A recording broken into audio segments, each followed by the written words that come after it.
Hello. Slightly different setup. I don't have my karaoke mic. I have AirPods. The angle is a little different. I hope it's fine. I hope the quality is okay. I'm not centered because I'm gonna have pictures going up here, so I hope this is fine. If not, I'll just or something. First of all, I listen to both Megan Thee Stallion and Nicki Minaj. I grew up listening to Nicki Minaj. I would align myself with Barb Nation, the Barbs. Um, and this video isn't to critique either artist on their career or anything like that. This is an informational video solely about Nicki Minaj's husband. That's it, okay? Don't come for me. I'm not trying to hate on either of them, either of the girls. I'm just providing information. Legal disclaimer: this video is not meant to harass any parties involved. I do not condone the harassment of any parties involved. I am simply restating already public information in a video format. I will have all of my sources linked down below, and I will state when it's my own personal opinion. So, don't sue me. If you somehow don't know who either of these people are, what the fuck? Megan Thee Stallion and Nicki Minaj, rappers. Megan Thee Stallion is the hot girl, aka Tina Snow. She has become really popular in recent years. And Nicki Minaj is the queen of rap. She's been popular forever. And Megan Thee Stallion recently released new music. Her song Hiss, practically going viral. I wrote this script about midnight, and it's now 8:12 p.m. and in that time span, her music video has gained an extra 1.2 million views. And so many people are talking about it. I mean, it's kind of all anyone is talking about right now is this song and the apparent beef between Nicki and Megan. But I'm gonna kind of explain the song briefly here. Hiss is essentially a diss track, but it kind of is on multiple people and kind of the industry as a whole, in my perception of the song. She name drops 3 celebrities: Mariah Carey, Kris Jenner, and R. Kelly. It's not even an insult towards any of them. She doesn't say anything insulting towards any of them. I mean, it's kind of implied that she doesn't like R. Kelly, because who the fuck likes R. Kelly? But those are the only 3 people she names by name, okay? And other, people listening to the song are inferring and guessing who she's talking about based off of certain, lines and things known, right? So there's a specific line of the song that many are associating with Nicki Minaj, including Nicki Minaj herself. These hoes don't be mad at Megan. These hoes mad at Megan's law. The line is, these hoes don't be mad at Megan.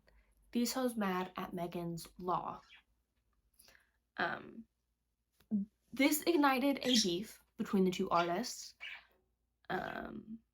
But this isn't necessarily about the beef. I'm not going into all the details of the beef, what the back and forth has been, what Nicki has said, what Megan hasn't said, all of that. That's not what this is about. This is kind of giving context to it and why people are associating that line with Nicki Minaj. With all of that pretense knowledge out of the way, welcome back to Kate's Chit Chat. I'm Kate, my co-host Faraday, and into the video. I thought a good way to start this and kind of give you an understanding of what we're talking about is first explaining what Megan's Law is. According to meganslaw.com, the law is named after a 7-year-old girl from New Jersey by the name of Megan Conca. She was raped and murdered by an unknown sex offender. The man moved in across the street from the family, and the family had no idea who he was, his record, or they had literally no knowledge of him whatsoever. Following her tragic passing, the Conca family worked hard to make sure that local communities were given information about sex offenders moving into their area or in the surrounding area. They wanted to make sure that something like this didn't happen again. Currently, every state has their own version of Megan's Law. It is all pretty much the same basis of sex offenders need to be told about, and inform the community, but specifics of it differ in each state. In 1996, California passed a penal code that enforces this law, taken directly from meganslaw.ca.gov. Quote, it mandates the California Department of Justice to notify the public about specified registered sex offenders. Megan's Law also authorizes local law enforcement agencies to notify the public about sex offenders registrants found to be posing a risk to public safety, end quote. So why would Nicki be upset with this? Why would people associate with her? Why would she herself take offense to this? Nicki Minaj is not a sex offender. And Megan wasn't alluding or calling her a sex offender either. She wasn't calling anyone a sex offender. So why is Nicki mad? In 2019, Nicki married Kenny Zoo Petty. And if you Googled him right now, Kenny Zoo Petty, Kenneth Petty, the words convicted sex offender would pop up right under his name. Before Nicki Minaj's husband, it says convicted sex offender. The first article that most likely will pop up will be a Rolling Stones article talking about his court-ordered house arrest after he failed to register as a sex offender in the state of California. According to the article, in July of 2022, Petty was sentenced to a year of house arrest, 3 years probation, and a fine of $55,000. Why did he have to register, you may ask? In 1995, Petty was convicted of first-degree attempted rape of 16-year-old Jennifer Howe and served 4 years in a New York prison. You can still find him on the New York Sex Offender Registry, as I did here. This has been public knowledge for years. August of last year is when a lot of these articles came out because a lot more information was made public. But this has been known. It was known in 2018 when Nicki first publicly posted Kenny as her boyfriend. And in 2020, the victim, Jennifer Howe, she made a video detailing the assault. And then in 2021, Howe filed a lawsuit against Petty for sexual assault and the after effects of it all. So this has been public knowledge and known for quite some time. So this isn't shocking new news that I'm bringing you, unless you've never heard about any of this. But this is known, okay? One thing that I really don't like about a lot of these articles that I was looking at is the continued use of the word accuser. A specific article that I'm going to be quoting throughout this video is a Daily Beast article titled Nicki Minaj's husband's rape accuser submits evidence from 1994 trial. I absolutely despise the way that it is worded. It is deceptive wording, and it's something very commonly seen in media when referring to rape victims. The word accuser makes people think just of accusations and allegations, and a lot of the time when it comes to celebrities, people see the word accused or accuser and immediately assume it's lies. It's lies, it's something for clout, it's just fully made up, they're trying to ruin their career. The word accuser flips a switch in people's brains. Not everyone, obviously, but for a lot of people, it just flips a switch and makes people think, oh, it's bullshit. Jennifer Howe is not simply an accuser. She is a rape victim. She is a survivor of sexual assault. Using the word accuser can confuse readers and people just skimming over articles. So I want to make it very clear that Kenneth Petty was found guilty and convicted of first-degree attempted rape. The next part of this video might be a little bit triggering. I'm going to go into the details of the case, the trial. The information I'm going to be presenting is found in the aforementioned Daily Beast article, as well as a blog post by FCK Yaya, which kind of just reiterates things that were found in the Daily Beast article, as well as some of the users' own personal opinions. But like I said, this is a huge trigger warning for mentions of rape and sexual assault, as well as false imprisonment. So if you need to skip ahead, that's fully fine. I'm gonna hold Dottie, okay? Dottie's the safe dog, and if you don't want to hear about the details of the trial, then you can skip until you no longer see me holding Dottie, okay? Let's go. This article followed Howe's legal team submitting evidence from the 1995 trial into the 2021 lawsuit that they were filing against Petty. There were 15 exhibits made in the lawsuit, and I'm going to list just a few. Note that the plaintiff is Howe and the defendant is Petty. So a few of the exhibits included a photo of a bite mark on the plaintiff's face caused by defendant Petty, images of bruises on the plaintiff's neck due to being choked by defendant Petty, images of bruises on the plaintiff's thighs also caused by Petty, and the plaintiff's rape kit. How did everything that she was supposed to after the assault? She didn't go home and change or shower or anything like that. She immediately went, she reported it, she went to the hospital, she did a rape kit, she got pictures taken of her, she cooperated with the police, and she identified Petty as her assaulter.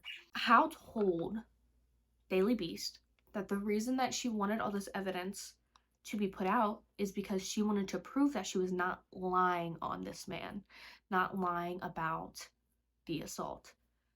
Before all this evidence came out, so many people were saying that she was lying and making it up and wanting to get clout. Even now, people still think that she's lying and doing it to make up, get herself a name. I will say, opinion time, if she wanted to get clout, it didn't fucking work, because I didn't know her name before I looked into this. I didn't even know Nicki Minaj's husband's name before I googled this, so nobody got clout from this, truthfully. But that's whatever. That's a little side tangent. So this article goes on to describe two different stories that were presented in the trial. The first story that was presented in the trial came from a complaint report that was filed the day of the assault, and this is Howe's original account of the day. The original account of the day is that Howe was walking to school when Petty approached her from behind. He placed a blunt object against her back and told her to keep walking. Howe stated she heard a clicking noise, which made her believe that the object in her back was a gun. Petty led her to his home. This is where the assault took place. After the assault, Howe threw some sort of plastic bottle at Petty, which caused him to fall, giving her the chance to flee. She immediately went to school and told either a police officer on her way to school or the school's resource officer about the assault, which led to it all being properly taken care of by police. A few other pieces of evidence that was made public to us by Howe's legal team includes an image of a large plastic bottle of contact solution and a large knife, as well as a police laboratory analysis finding sperm in Petty's boxer shorts. The second story is told through a letter that Howe claims she did not write but was forced to sign. This letter paints the day in a very different light and claims that Petty did not rape Howe or force her into his home. The letter states that she voluntarily went to Petty's home and consensually had sex with him. Apparently, after the first time they had sex, a physical argument broke out between the two because Howe wanted to leave and go to school, but Petty wanted to have sex again, so he refused to let her leave the house until she's had sex with him again. It stated that Howe said no multiple times, saying that she did not want to have sex again, but she eventually gave in to Petty's advances because she was running late to school and she needed to leave. The letter also states that the reason it was reported to police was because a friend told her to report it, because while Howe consented to sex the first time, she didn't want to have it the second time. It also says in the letter that Howe wants to drop the rape charges against Petty and that the bruises on her neck were not caused by choking. It was hickeys that she had gotten the day prior from a different person. Another statement in the letter that Howe denies is that the two were in a relationship at the time of the assault. I can't find anything that Petty has ever said regarding that. I could be wrong, but it seems that the only time them being a couple was mentioned in this letter that Howe denies ever writing. She denied writing it then, and she still denies it to this day. So Petty recalls the day extremely, extremely differently. On the day of the assault, when Petty was arrested and interrogated by police, he claims that he saw Howe in passing, but he didn't talk to her and he didn't have sex with her or anyone else for that day. I couldn't find a statement from Petty regarding the sperm found in his boxers, so I'm unsure if he ever addressed that or not, or if the police even ever asked him about why there was sperm in his boxers if he didn't have sex with anyone that day. So Petty's original plea was not guilty, but apparently he was worried he would get a longer sentence if he kept his not guilty plea, so he pulled back and pled guilty to the charges against him. He was originally arrested and charged with unlawful possession of a weapon, unlawful imprisonment, and rape, but he ended up only going to jail for first-degree attempted rape. That's what his final charge was. Because of his guilty charge, he had to spend 4 years in prison, and that's why he has to register as a sex offender. Your sex offender status never goes away. If you become a registered sex offender at 18, you will be a registered sex offender until the day you die. And every time you move, you have to update that, or else it's illegal. That's Megan's law. Let's say a guy named Steven. Okay, if Steven lives in Florida and at 18, he became a registered sex offender. If he moved to Nebraska when he was 35, he would have to register as a sex offender there. It doesn't matter where the offense took place. It doesn't matter where you were originally registered at. You have to keep up with your registration status, or you'll be punished for it. In Petty's case, he was forced to do 3 years probation, and I don't even think it was, some sources say it was a year, other sources say it was 120 days of house arrest, but either way, he was punished for not keeping up with his registration status. This is kind of a side thing, I believe that the reason he got arrested and caught having not registered as a sex offender was because of beef between him and Offset. But that's besides the point. I'm going to pause for a moment and give you a few definitions. So first, Britannica provides this definition of rape. Rape, unlawful sexual activity most often involving sexual intercourse against the will of the victim through force or the threat of force with an individual who is incapable of giving legal consent because of minor status, mental illness, mental deficiency, intoxication, unconsciousness, or deception.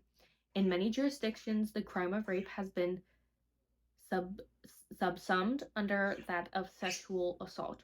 Rape was long considered to be caused by unbridled sexual desire, but it is now understood as a pathological assertion of power over a victim. Planned Parenthood provides this definition of sexual coercion. Sexual coercion is using pressure or influence to get someone to agree to sex.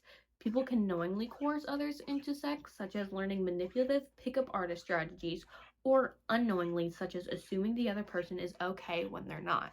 An example of sexual coercion is repeated attempts or repeated questions, meaning if I was like, hey, do you want to have sex? And the person said no, and I was like, come on, like, it'll be fun. And they're like, no. And I'm like, come on, you know you want to fuck me.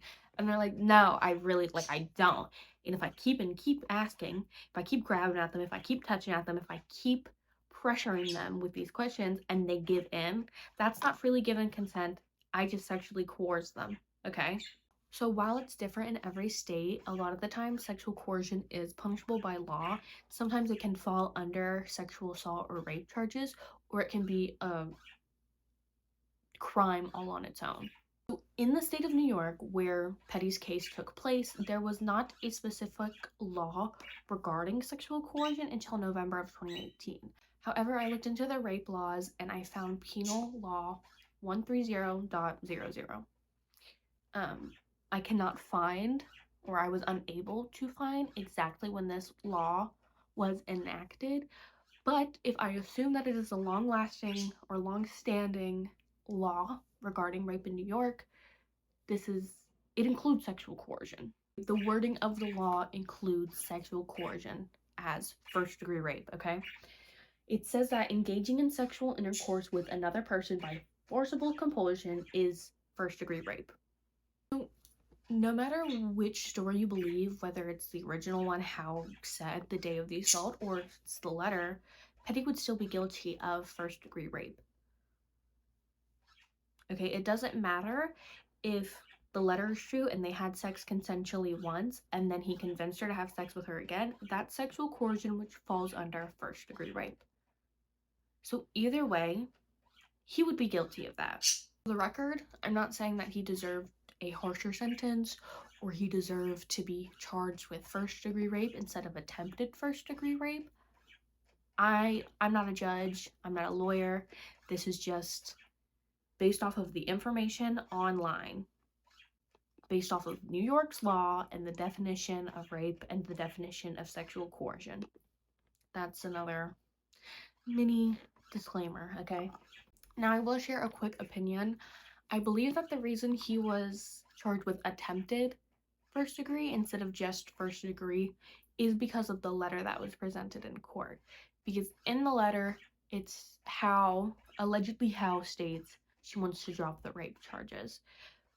But I'm sure that there was some legal proceedings which led him to still be charged with attempted rape instead of just rape.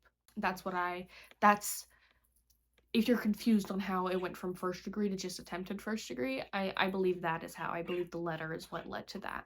If you ask my opinion on what I think happened, I'm always inclined to believe victims because, sexual assault is very serious, and I am always inclined to believe victims first.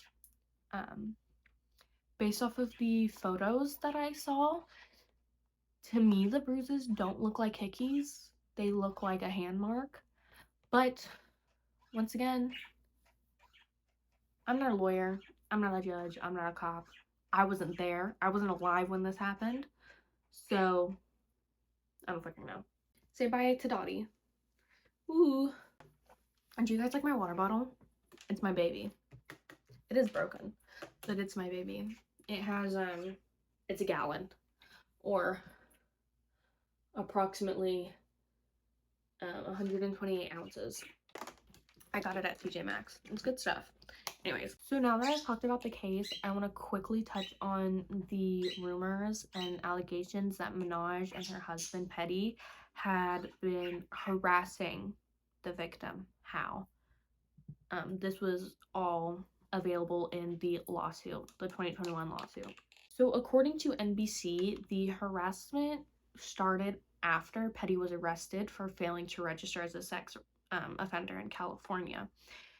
It's alleged that Minaj herself contacted Howe and offered her legal team slash PR team to draft a statement recanting the rape, and that Howe would just have to like post it and be like, I take it back. Howe denied that she didn't want to.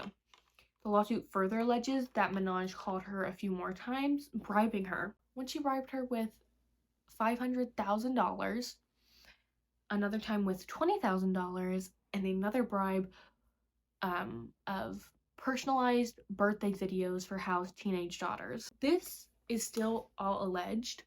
I don't know if it was ever confirmed. I can't find any proof that this happened. I can't find any proof that it didn't happen.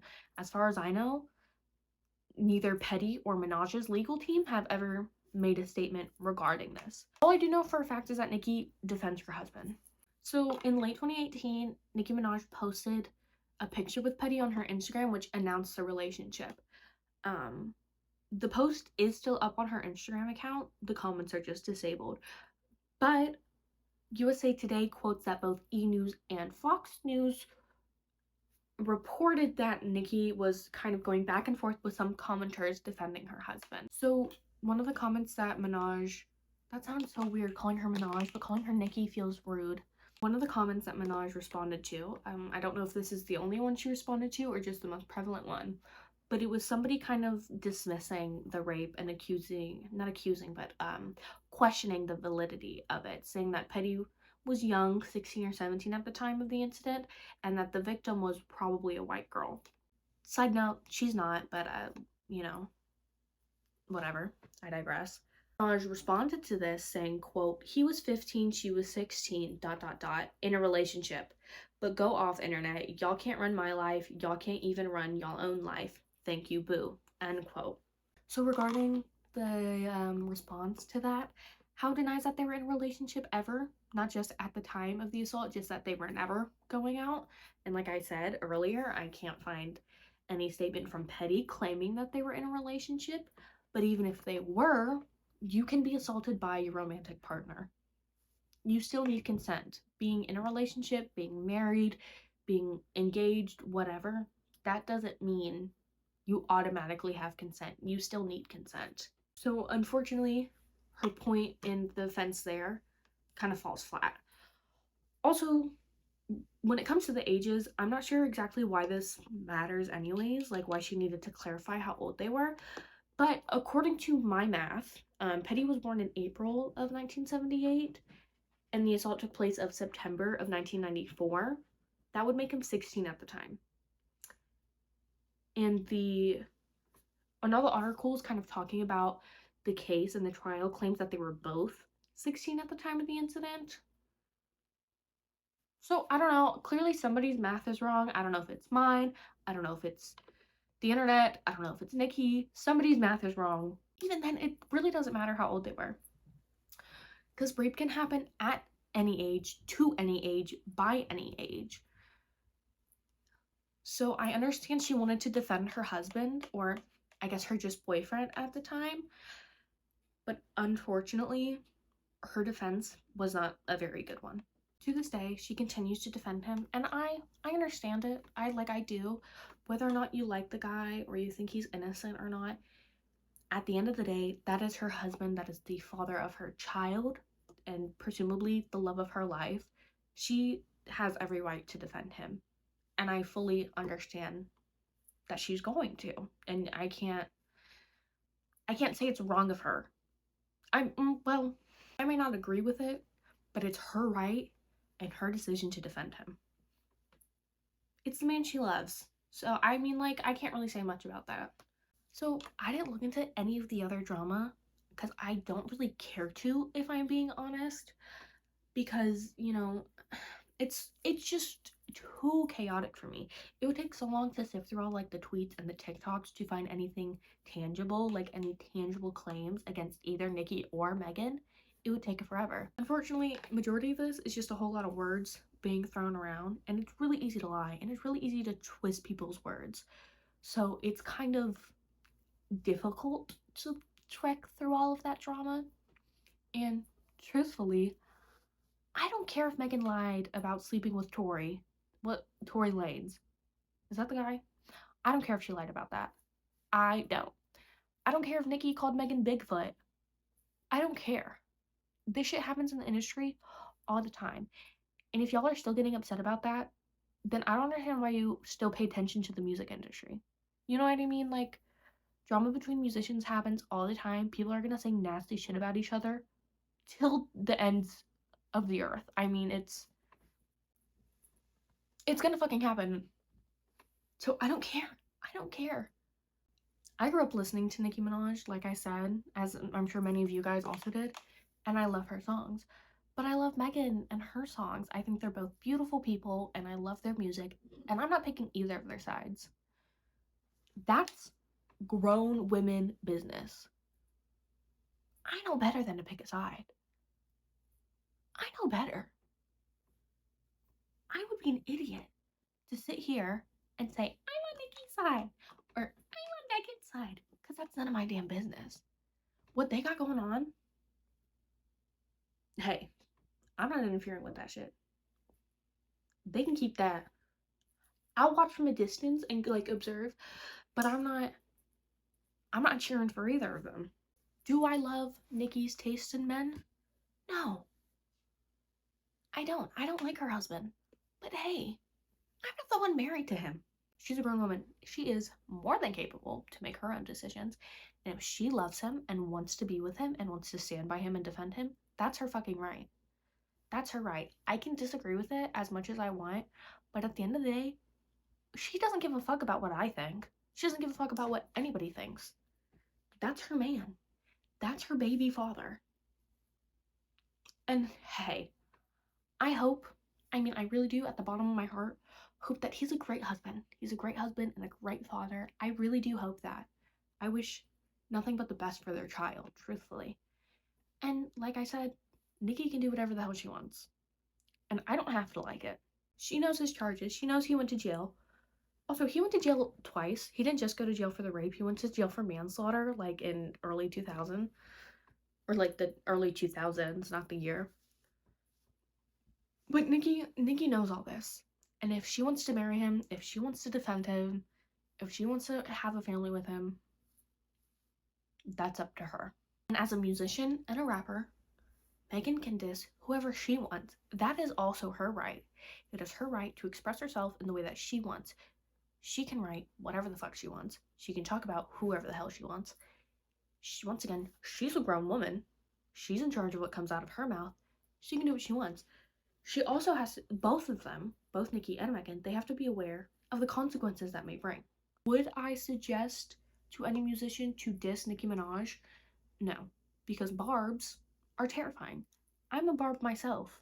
Like I said, I love Nicki, and I'm also scared of barbs. I'm scared to film this and post it. Even though I'm not saying anything bad about Nicki, I'm just kind of scared. Okay? Because, like, going up against, it's in the same vein that, like, how people view BTS fans as a BTS fan, how people view ARMY and BTS fans, that's the same way barbs are. You know what I mean? So going against barbs is probably the dumbest idea anybody could do. But then again, Megan never said Nicki's name. So I don't know what to think about that. Sorry, that was my Jennifer Coolidge voice. Once again, none of my damn business. They can do whatever the hell they want, okay? And they gotta deal with their own consequences. It's not, hey, I'm just a messenger here. I'm not gonna stop listening to either of them. I think this drama is being made into a way much bigger deal than it needs to be.